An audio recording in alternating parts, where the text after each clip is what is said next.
Because, I look at the bigger picture, bro. It's like, you could have all these kids, they want to party and do all these things, but it's like, bro, if you stay consistent I'm going to stay consistent for, let's say, 8, 9 years, maybe 10 years. But I'm going to live the rest of my life as a millionaire and do whatever I want.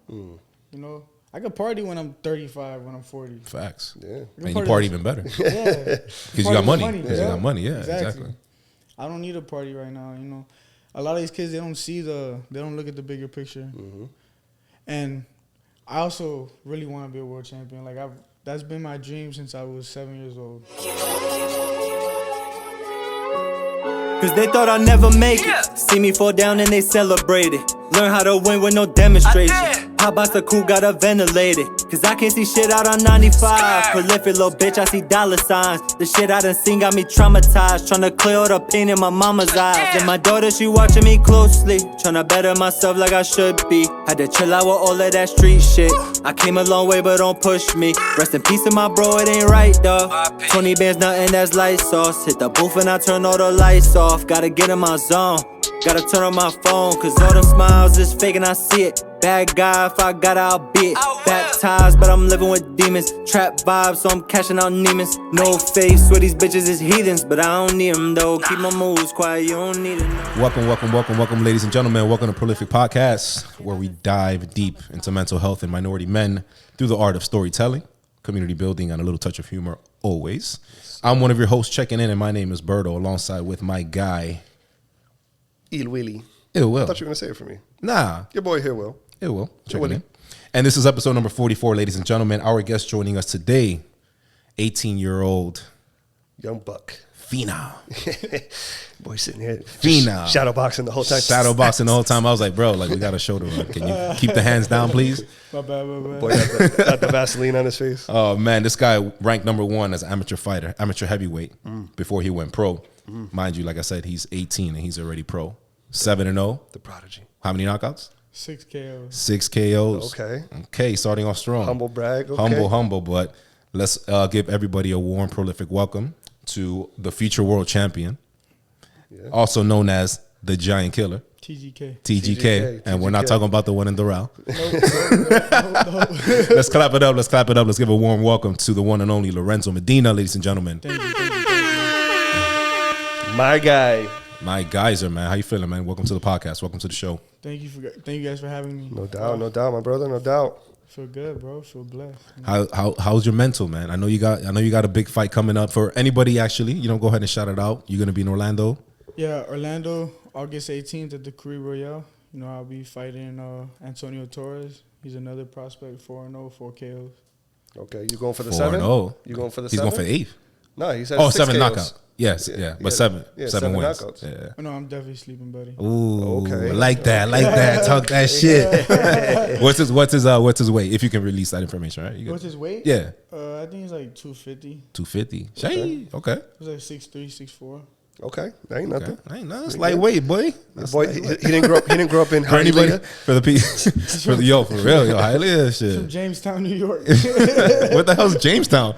I don't know. Isn't that like with crackheads? Right? That's got to be like upstate. Yeah, that sounds like some shit like that. Yeah, that ain't. I'm from New York. Like that's not.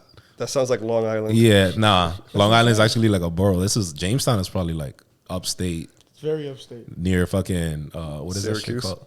Yeah, but he said he won he's a 2-time Golden Glove Jamestown, New York champion. I was like, that's the same thing as winning it in Wisconsin. Yeah, the population is 17, nigga, and you're the best.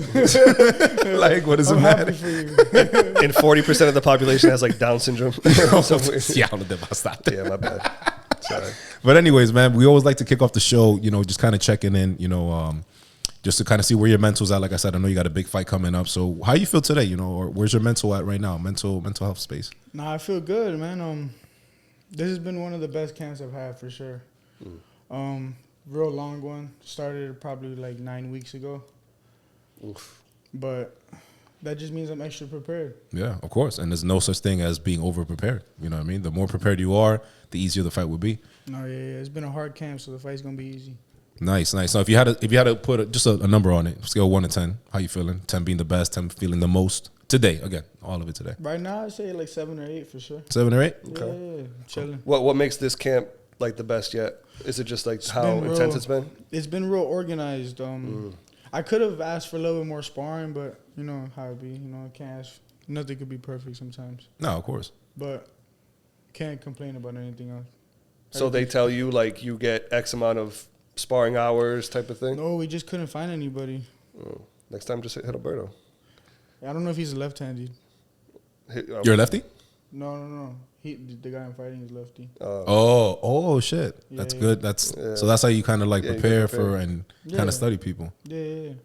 But it don't make a difference. So I mean, I don't know if, well, yeah, because this won't get aired until you, yeah. So until you're after your fight. So for the people that are listening in, what does that look like for you? So you said you had a 9-week camp, right? So what does a training for a boxer, a pro boxer, look like for you? I'm sure, like, you know, everybody's seen Rocky and all that, but and we'll come back to if you want to do the check-in. No, we good. Yeah, we good. All right, Yeah. cool. What does that look like for you, for the people listening in as a pro boxer? Like, what does your day look like? What does your routine look like? It just depends on the day, to be honest. You know, we got Mondays and Fridays. We got our conditioning days. Technique in the morning, conditionings at night. Those conditioning days suck though. Sometimes they work us out till we throw up.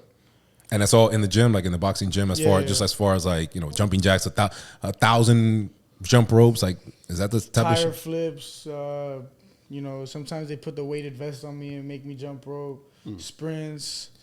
Damn, you know, jump all rope that at stuff. 200 pounds All that with a stuff. vest. And then, you know, Tuesdays we got our sparring in the morning, and then at night we got our strength and conditioning, which is more like explosive stuff, which I do with my guy in Boca, Phil DeRue. Wednesdays is really just like that's really our, like, you could say just our technique day. Mm-hmm. Take a break from getting killed every day and then just focus on the game plan. And then Thursday and Friday, you know, we're right back to it, to the sparring and strength and conditioning. And Saturdays we're also training. So only one rest day? Yeah. Yeah. So like, while you're in these camps, I would assume like, are you working or you just kind of? Yeah. So I'm a personal trainer. Okay. And then I also do security on the side. All right. Oh, okay. Yeah. So I do sessions anywhere from like 6:30 to 10 a.m. And then my first training session will be at 11 a.m. Mm-hmm. I'll do maybe 1 or 2 sessions right after the training session, right after I train, and then at 4 o'clock I'll start my conditioning. Okay. And then sometimes I have my security. Sometimes I try to keep them on the weekends though. 'Cause Yeah, they can go on long nights. Yeah. sometimes I don't get home till like 3 a.m. And then you got to be up the next day to work. Yeah, exactly. Yeah, I know that grind.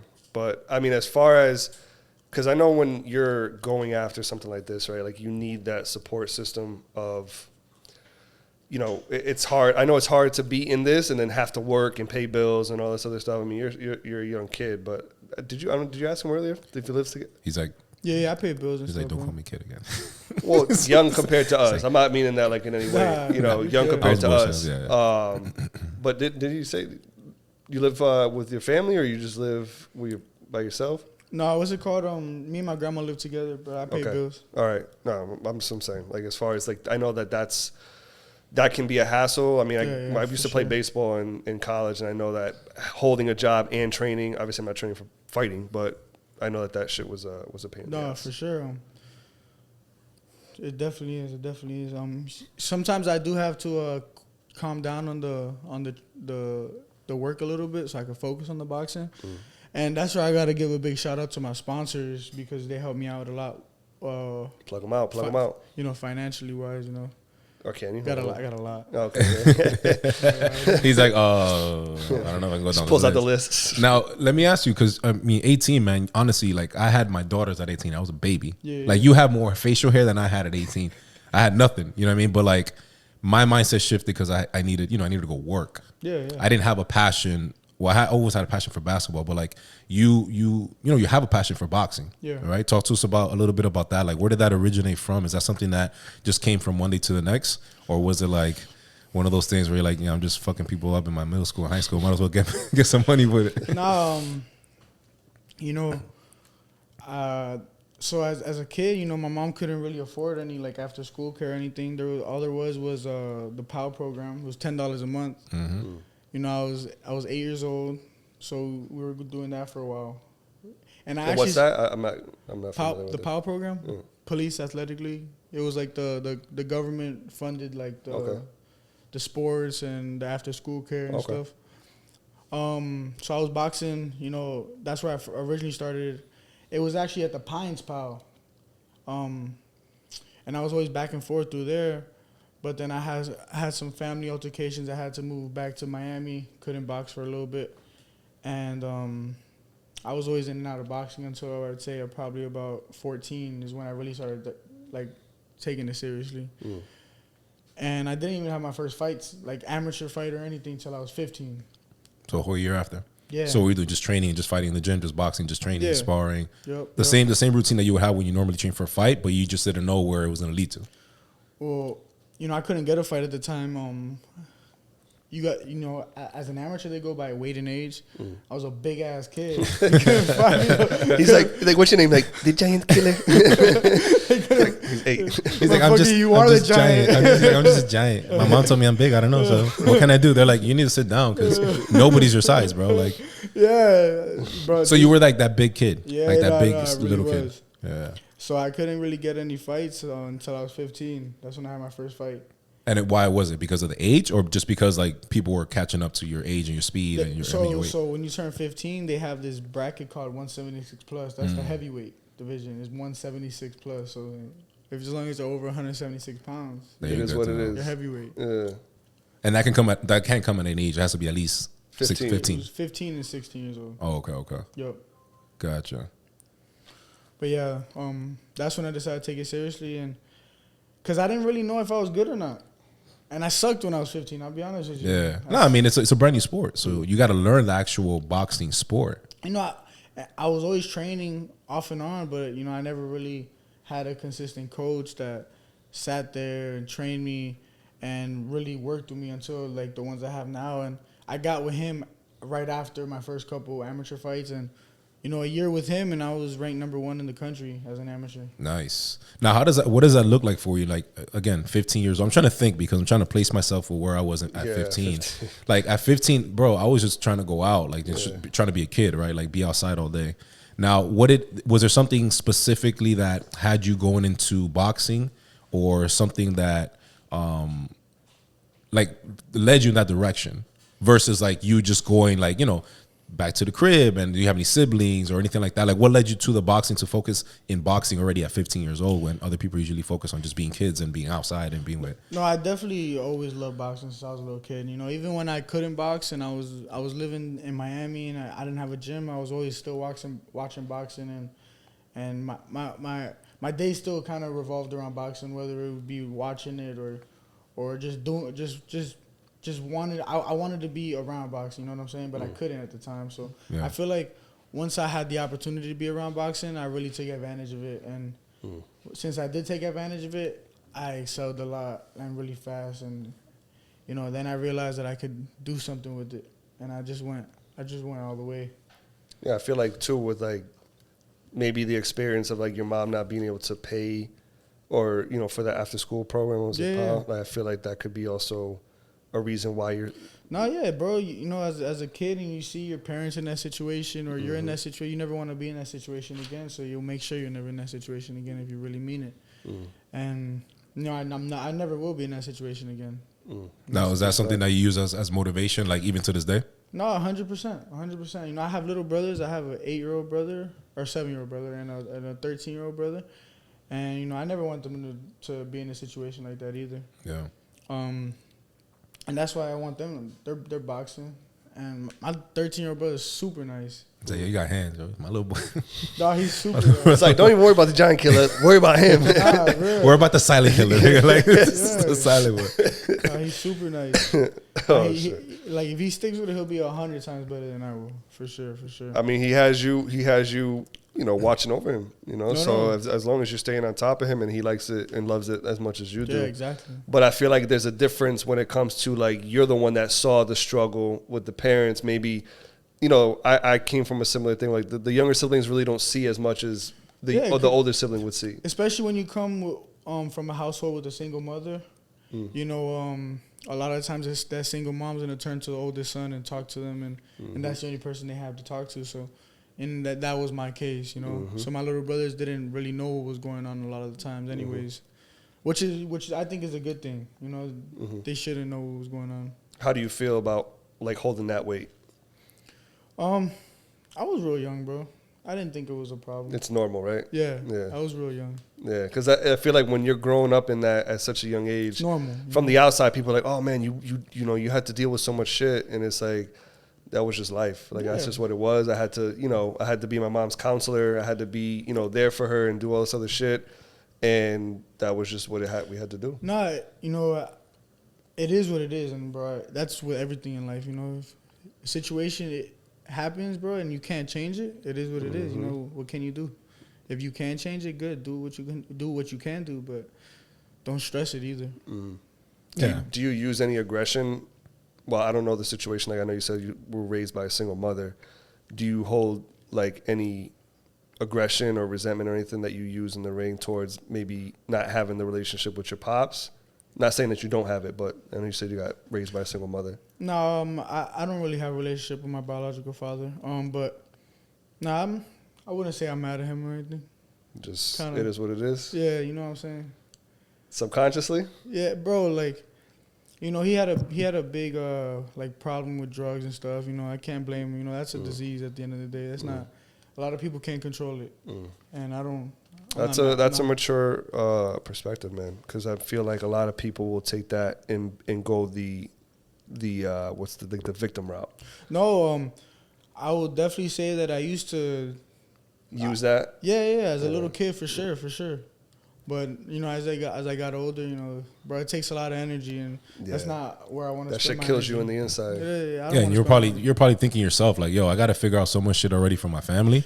Yeah. I can't even think about myself and what I'm thinking about with, you know, that situation. And when people use that as people take that victim out, bro, they end up being in the same position. In the same shit, as their parents, bro. And I'll never be in the same. It's funny. I've always said that, like, it's crazy how, like, statistically, like how people are so different. Like there's some people that can grow up in a domestic abuse home or whatever, and then like grow up and beat their wives, you know, we'll say for men, right?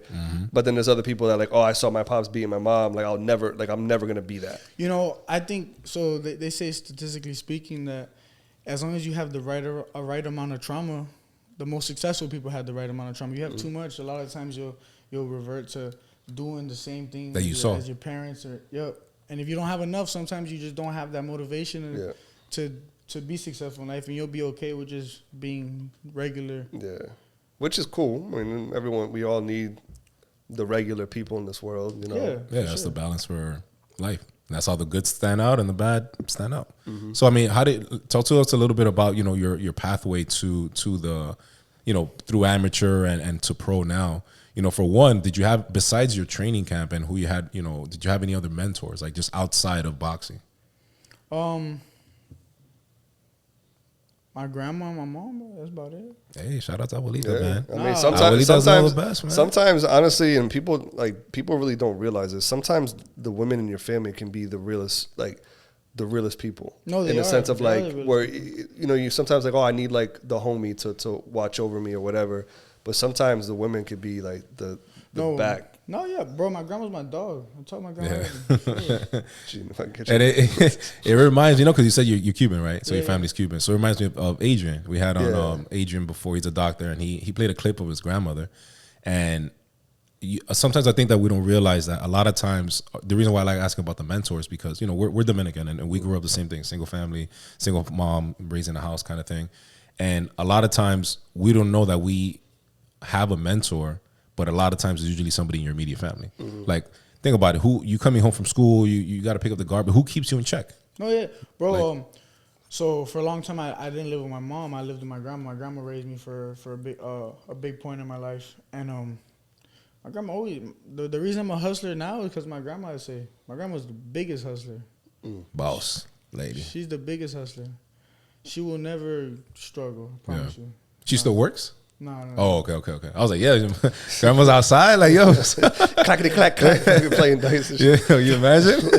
Everybody in Little Havana knows my grandma. Oh yeah, yeah, everybody knows it. That's dope, man. Yeah. Now, do you, as far as like the with your grandmother, right? Do you have anybody that you can confide to in the boxing world? Yeah, my coaches. Nah, my coaches are family, bro. Everybody that I have in my circle when it comes to my boxing team, you know, I would consider family for sure. Even my manager, you know, I talk to my manager all the time. My manager's a great dude. And when people first hear about managers in boxing, it's always a scummy thing. Yeah, that's where I was getting at, because like some people can be like, oh yeah, you know, we love this kid, but it's like can be seen like as a dollar sign, right? So it's kind of like fake love. Dunking. Exactly. Yeah, pretty much. Dunking. But nah, bro, my manager checks up with me almost every single day, you know, and it hasn't that he's kept consistent with that throughout the entire time I've been professional. Even before I was professional, you know, he would talk to me, and he really believes in me. If I need anything, you know, he's got me. So I got what can I say other than you know he's been there also. Now, do you ever get any like people hitting like, oh, like, why don't you just go to college? Like, you know, there's always going to be the people that kind of want the best for you, quote unquote. So it's like, oh, you need to go to college, like, you know, quit this, you know, boxing thing. Do you ever have that? Yeah, all the time. What do they know? They don't? They're living boring ass lives, doing what they don't want to do. You know? I'm doing what I want to do. No, I'm just saying, and I asked that because, you know, sometimes at a young age where you just want to, like, for example, like your family, like you just want to make them happy, right? I know when I first went to college, it was to please my pops, right? I wasn't really trying to go at that time, but I did it for him.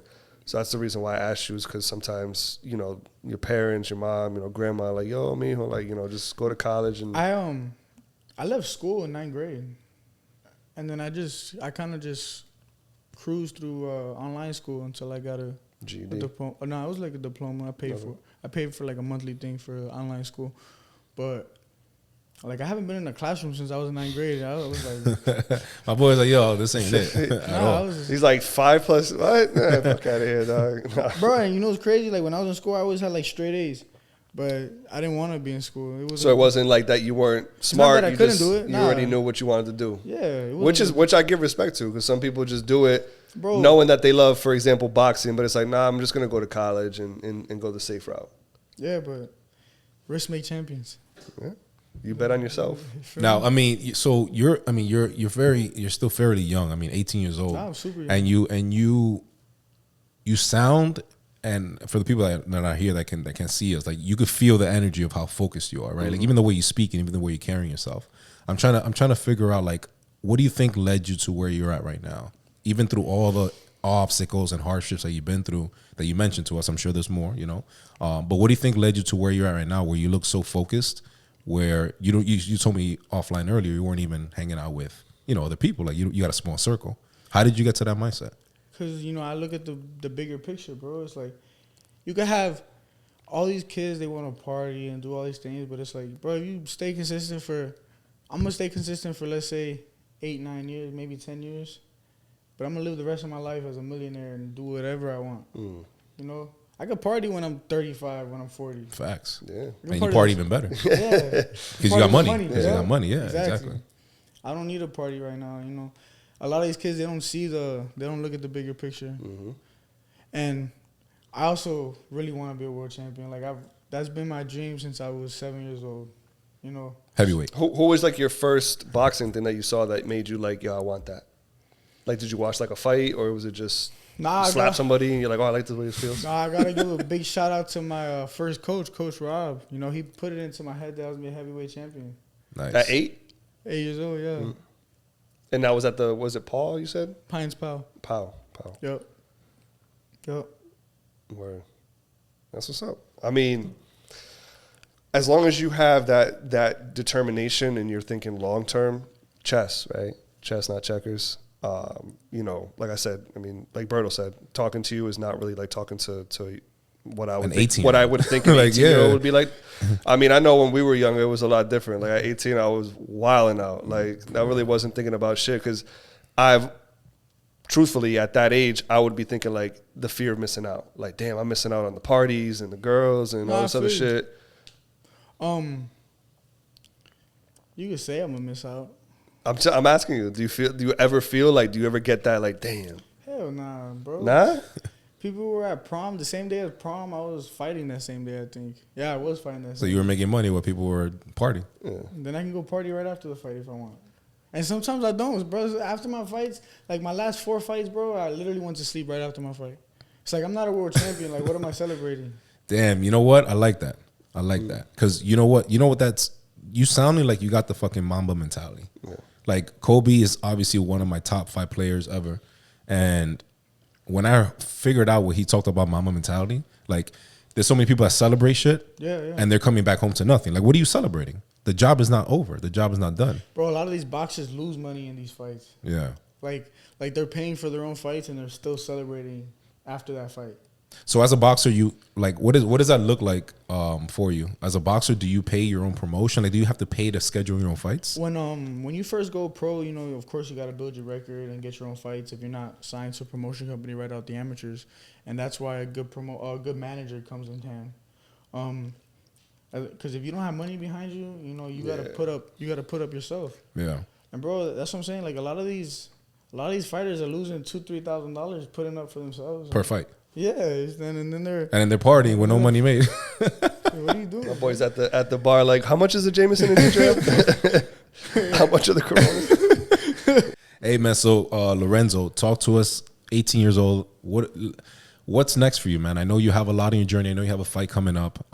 From the looks of it, from the sounds of it, a lot of your motivation, a lot of your focus, would you say, is also to help out your family, to help out? Like, what's your why behind all this? Besides just trying to make it at 30 by 35. You could younger than that, but you could say. Hey, I like that. I like people that talk shit, man. I love it. You could say it's to help out my family, but also definitely just other kids. Like they closed down my first gym.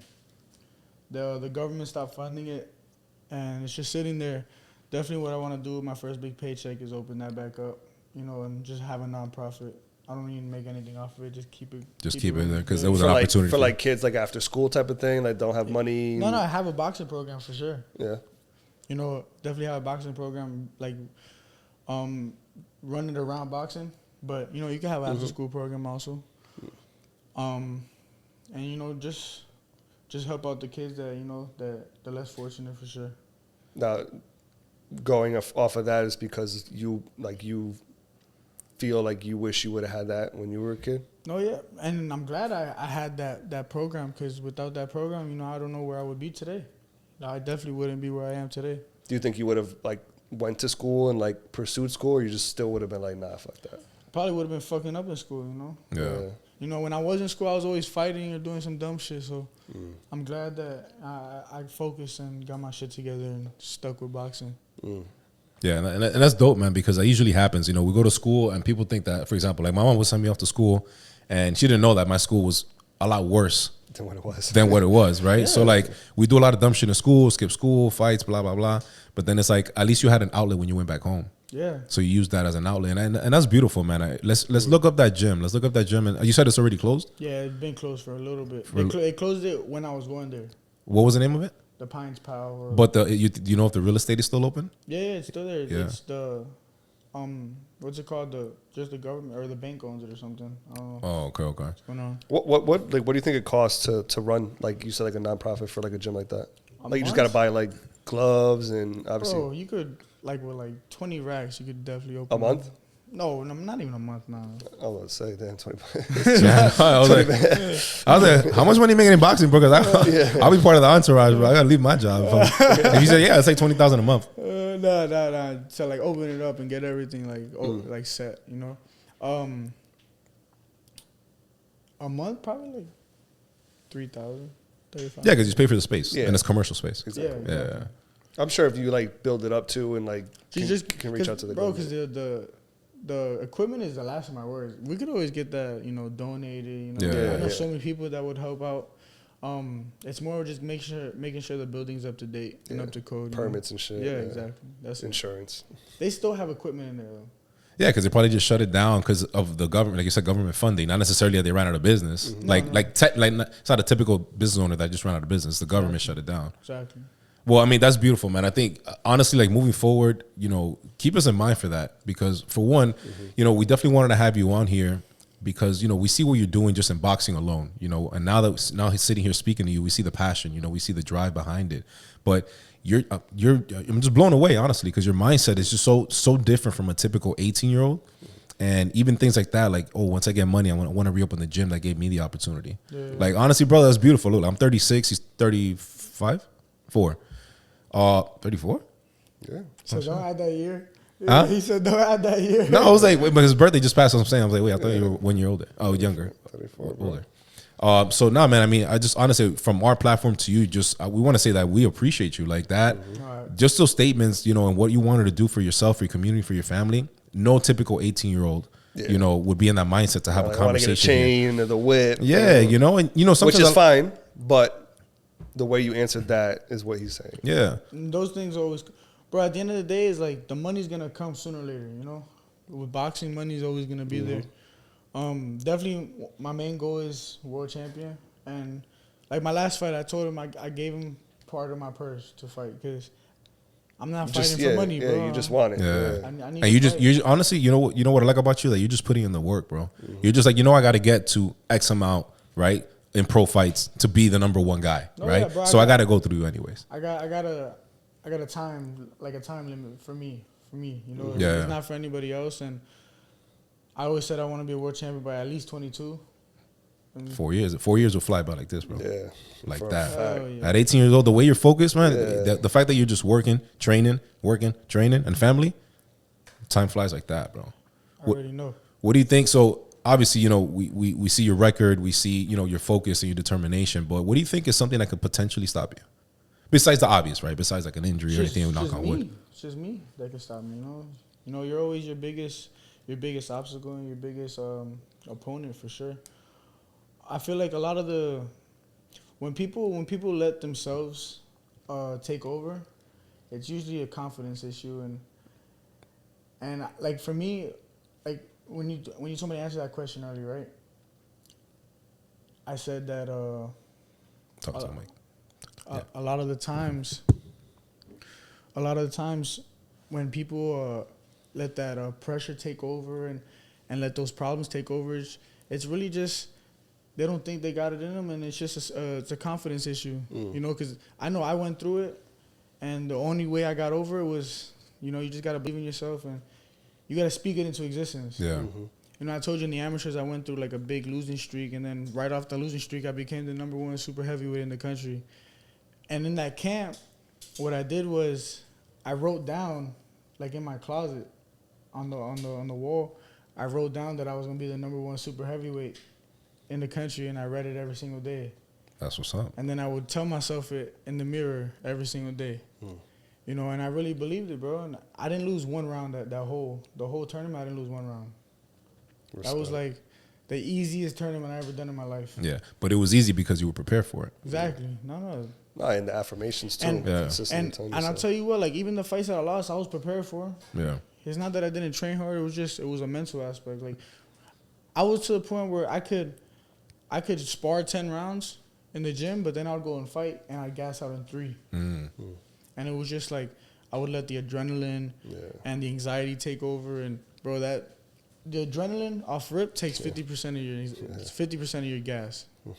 Yeah. And when you see the lights, all the people screaming, you know, like that stuff drains you, bro. That stuff drains you for sure. Yeah, because you're performing. You're a performer. You know what I mean? So like, besides all your skills and everything you're training for, you also have to put on a show. And you know, that's what I pride myself on, because now I feel like I'm always the most entertaining person on the card. You know, I like entertaining people now. Before, I was just so worried about trying to win and trying to like making sure I don't lose. But like now, it's like I'm just having fun in there. You know. Yeah. Like how do you feel about that? Like, you know, boxing nowadays, it's like who can sell the fight. Like, how do you feel? Like, do you think that, you know, you would be cool with being someone that you're not to, you know, be able to sell a fight and become a bigger boxer? The thing is that just with my personality, I'm gonna sell the fight. You know, like I talk a lot of shit as it is, and like my last fight, bro, I was in the buddy's corner while I'm fighting him, talking shit to his coach and him at the same time. Like that's just me, you know. So you already got it. Yeah. I don't have to fake it. That's just me. So I mean, that's a lot of positives, right? With everything, like your mentality, your drive, everything. Is there anything that you would like to change about yourself? Of course, you could always better yourself. You know, My boy's like PR ready. I feel like like NBA, like yeah. So talk to my coach and everything. Yeah, everything's just like always has an answer to everything. Now you could always be better, and But something specific that you I wish I could be of. taller. What would that really change? Just the promotional standpoint, like people would want. Yeah, they see the yeah. a real heavyweight. But personally though, I don't know, bro. Like, cause when it comes to like my mindset and the way I train, I'm really confident, and I think I do everything the right way. Of course, you can always train harder, and I do. In every camp, I do train harder. I think for me, it's just making sure I don't slow down. like lose the momentum. Yeah. Just stay consistent. It's just making sure I keep myself in check, and because bro, everybody has their times where they fuck up a little bit, it's natural. and they lose track. But it's your job to sit down, reflect, and get yourself back into check, and then I'm back on track. Respect. Now, what do you do? Like, what kind of resources you use or do you have, at your age with everything that you're dealing with that, allows you to keep your mental state like focused and grounded? I talk to myself. Yeah. That's about it. Like sometimes, there's days that I'll be in bed and there's you always have like negative thoughts come into your head, and you might not think you're good enough. You might lose a little bit of confidence, but it's your job to tell yourself that you are good enough and that you are even if you're not the best, you got to act like you're the best and fake it till you make it. And no, I really do believe I'm the best. Like I can't say any names, but I've been in there with the best heavyweights in the world and like literally beat the fuck out of them. And these are like the best these dudes are double my size, best heavyweights in the world, and they will never call me back for sparring, and it's for a reason. Damn, for sparring. Yo, do we have any spars in Miami? Like, Do we have that kid, Lorenzo? No, fuck that kid. That kid is hard. Give me the silent killer. Yeah. He was a little brother. I heard he's like 8, right? Yeah, he's perfect. Come here.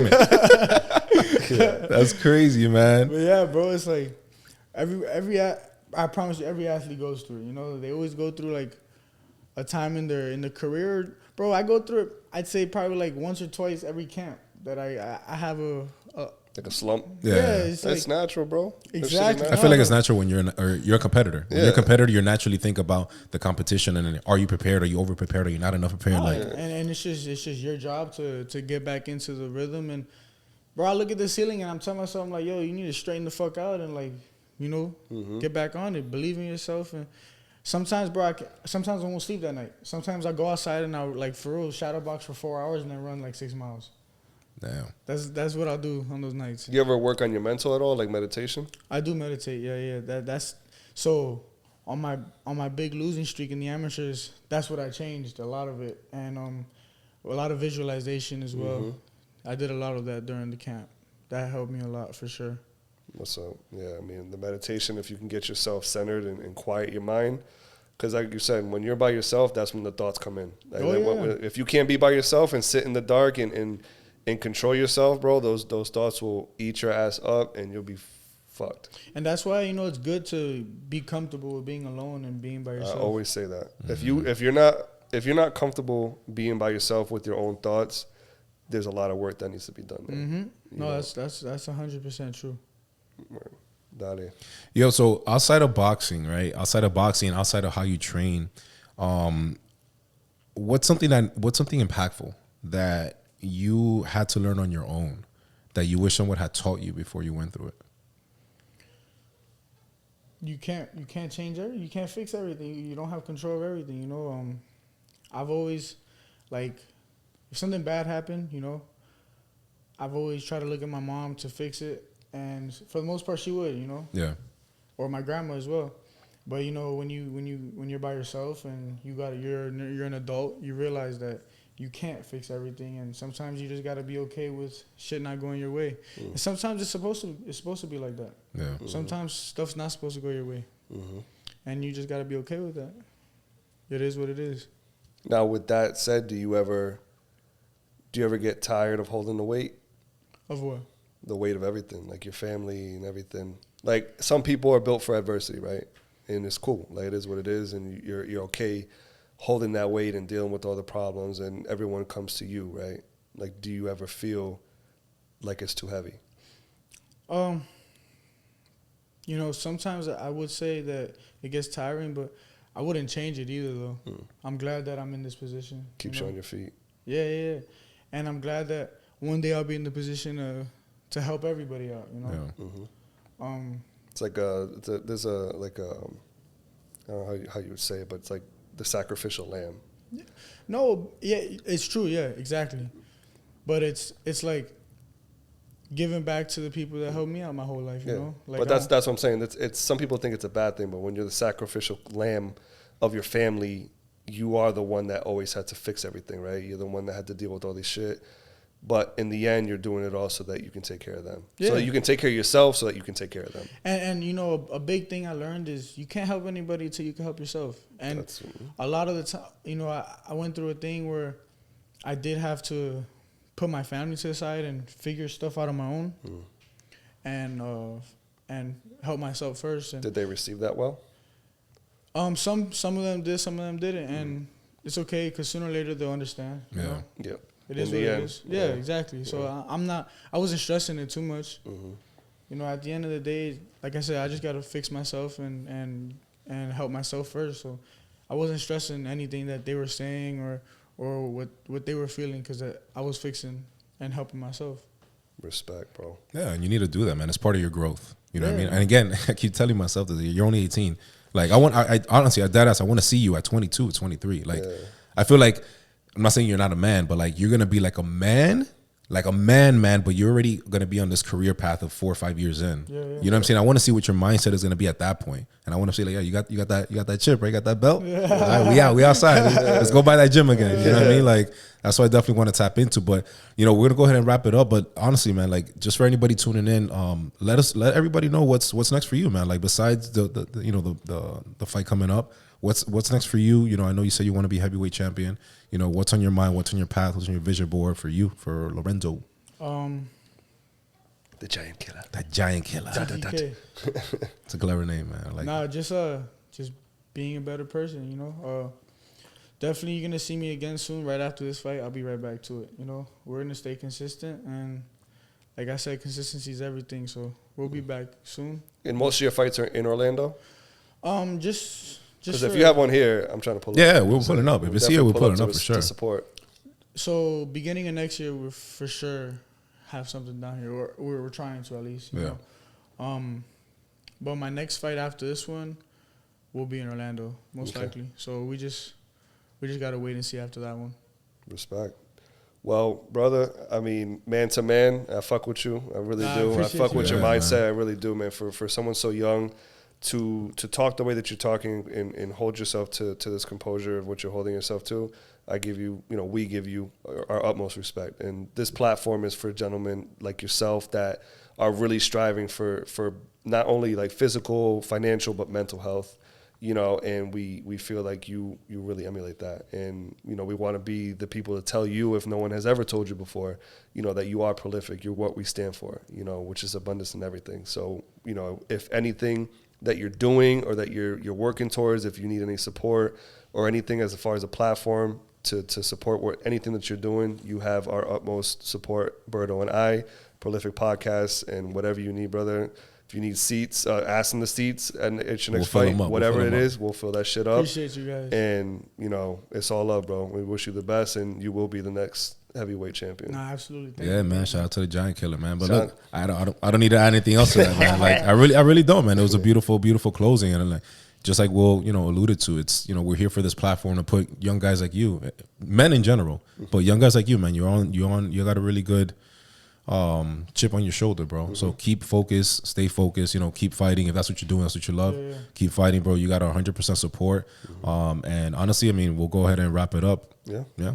Yeah, it's episode what, 44? 44, yeah. 44. So episode 44. With the giant killer. With the giant killer, man. But listen, Lorenzo. man, we appreciate you taking the time. I know you got to be training and all that, but we appreciate you taking the time. You know, stay focused. You know, one message that we like to leave here that we all dealt with probably when we were younger, is the phrase "manning up," right? Man up, right? Yeah. So you know, just remember, man, manning up is not always the answer.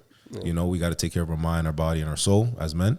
But Lorenzo, again, thank you for taking the time, brother. You know, we're here rooting for you. Go knock out Buddy's name. I don't even care what his name is. Buddy's name, man. I just want to see him on the 8-0. floor. You're gonna be 8-0 with 7 knockouts. You got our support, but man, thanks again. You know, and we'll catch you guys on the next time. But thank you, guys. Episode 43. Yeah, episode 44. 44. Sorry. Hey. We'll see you on the next time, guys. Peace. Cause they thought I'd never make it. See me fall down and they celebrated.